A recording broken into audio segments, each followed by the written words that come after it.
Bonjour à tous et bienvenue dans ce nouvel épisode de l'analyse de la miniature. Alors aujourd'hui on va parler du start collecting Malignan. Donc ceci est un start collecting qui est proposé donc pour la partie Death de Warhammer Age of Sigmar. Donc il existe trois start collecting. Donc on a le Malignan, donc qui est le switch qui permet de passer de Legion of Nagash à Night Hunt. On a aussi le Flesh Eater court, donc celui-ci est plus particulièrement pour le Flesh Eater court, mais peut s'adapter aux vampires.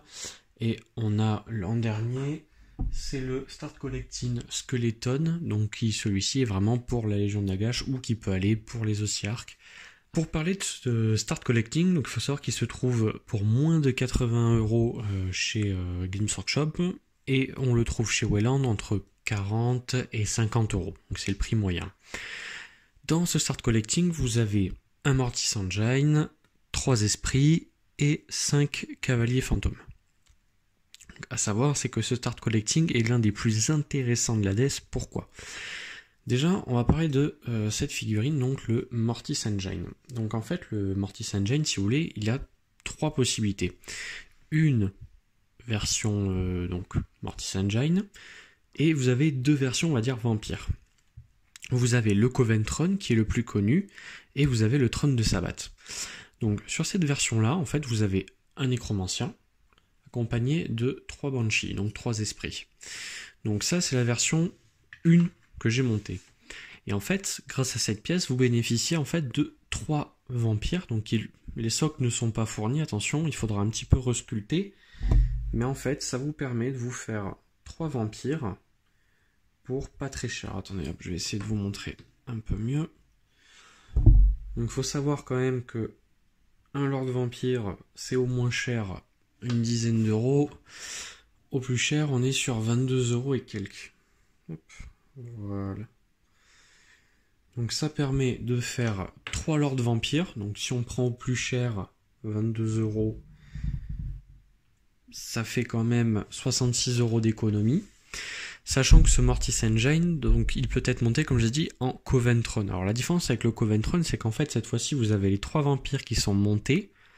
Donc c'est-à-dire que vous avez un nécromancien qui peut être ressoclé, ainsi que 3 banshees, donc les 3 que vous voyez ici, qui peuvent être ressoclés. Donc en fait, vous les découpez, vous faites un petit peu de bidouillage, si vous y connaissez pas trop. Alors moi, je suis un petit peu débutant, donc c'est pour ça que les 3 premières vampires sont faites assez simplement. Mais voilà, ça vous permet en fait de récupérer 3 banshees, un nécromancien. Nécromancien qui du coup est exclusif à cette boîte puisque vous ne pouvez pas le trouver ailleurs. Ce qui fait qu'en n'empêche, rien qu'avec un nécromancien, vous avez une dizaine d'euros d'économiser, et les banshees pareil. Une banshee c'est 11€ et quelques. Ce qui fait qu'en fait, si vous faites un nécromancien plus 3 banshees, ben vous allez économiser une quarantaine d'euros sur votre pack en plus. Et à savoir, c'est que si vous faites le trône de Sabbath, donc vous aurez 7 vampires là, présentes sur le trône, avec les banshees. Donc au final, vous aurez un nécromancien et 2 vampires de côté. Donc ça reste toujours pas mal pour cette boîte-là.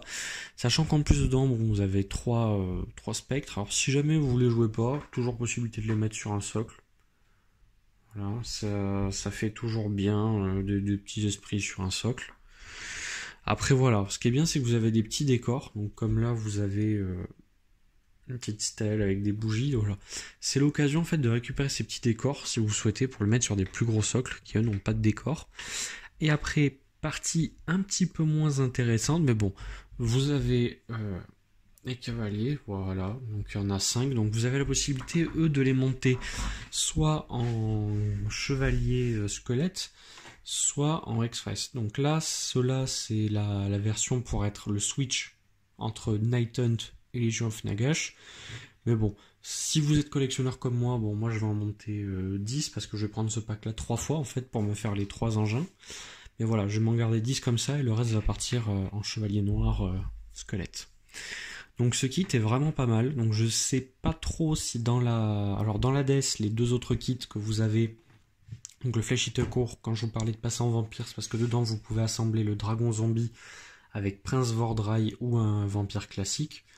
Donc ça vous permet quand même de faire un switch vers le vampire. Malheureusement, comme ce sont des cavaliers, à moins d'avoir un cheval, donc, ou de fabriquer un cheval si vous savez faire, vous n'aurez pas la possibilité d'utiliser ces figurines-là.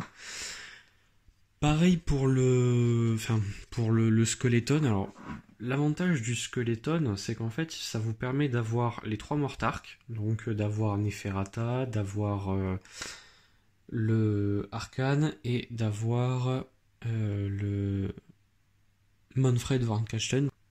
Donc, après, si vous regardez bien, ça reste quand même des grosses pièces, donc forcément, ça va être des pièces cavalières, donc peut-être vous pouvez récupérer Neferata, Manfred, pour en faire des vampires, mais en fait leurs positions vont faire que ça devient assez compliqué. Mais bon, dans le reste après, ça reste du Start Co classique, donc je sais pas si en AOS il en existe d'autres Start Collecting comme ça, mais s'il en existe d'autres, n'hésitez pas à les partager en commentaire sous la vidéo, ce sera toujours bon à savoir. Personnellement, j'ai pas eu beaucoup de Start Co AOS en dehors des Stormcast, du coup, une fois sorti de la DC et les Stormcast, il n'y a pas grand chose à récupérer. Mais il faudrait me dire si du coup dans les autres Starco vous avez possibilité comme ça de fabriquer des unités un peu gratuites en bonus qui sont pas prévues. Bon, en tout cas je vous remercie beaucoup pour cette petite vidéo, enfin en tout cas d'avoir suivi. Juste pour vous prévenir, alors en fait c'est une petite vidéo que je fais assez rapidement parce qu'en fait mercredi, donc là pour donner dans les samedis, mais mercredi je prépare le tournage d'une grosse vidéo Seigneur des Anneaux. Et ce serait ça va être la défense du gouffre de Helm, mais revisité, étant donné que je n'ai pas le château du gouffre de Helm, et que la partie va se jouer en solo, pour cause du Covid. Parce que normalement, cette partie aurait dû être jouée à 2 joueurs, mais pour cause du Covid, c'est impossible.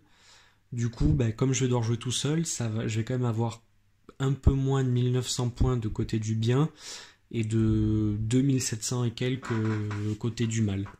Donc ça va faire beaucoup, c'est une grosse journée de tournage, mais je ferai comme l'ancien format, c'est-à-dire un condensé. Alors, normalement la vidéo devrait faire peut-être grand maximum une demi-heure je pense, mais voilà, ça devrait être sympa pour tous les fans de Seigneur des Anneaux de voir un gouffre d'Helm, même si c'est un petit peu revisité. Mais en tout cas je vous remercie, n'hésitez pas du coup à partager si vous avez des bons plans sur Start Co, et sur ce je vous souhaite une très bonne fin de journée, ciao.